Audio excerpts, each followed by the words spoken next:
বসবাসের উপজেলা হিসাবে গড়ে তোলার জন্য এই কালীহাতিকে উন্নয়নের রোল মডেল হিসাবে গড়ে তোলার জন্য লতিফ সিদ্দিকী সাহেবকে ভোট দিয়েছেন। আর সেই কাজগুলিকে বাস্তবায়ন করতে হলে ওই উপজেলা পরিষদের চেয়ারম্যানের পদে ওই চেয়ারটিতে একজন সৎ, একজন কর্মঠ, একজন সাহসী লোকের প্রয়োজন।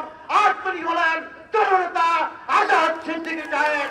এই কারণে আপনারা আজাদ সিদ্দিকীকে 21 তারিখে একটি করে ভোট দিয়ে বিজয়ী করবেন। সবশেষে আপনাদেরকে বলতে চাই, আপনারা আজাদ সিদ্দিকীকে ভোট দেবেন ব্যালটের মাধ্যমে। আজাদ সিদ্দিকী আপনাদের ভোট এবং ব্যালটের মর্যাদা রক্ষা করবে কাজের মাধ্যমে। সবাইকে ধন্যবাদ। আসসালামু আলাইকুম। জয় বাংলা।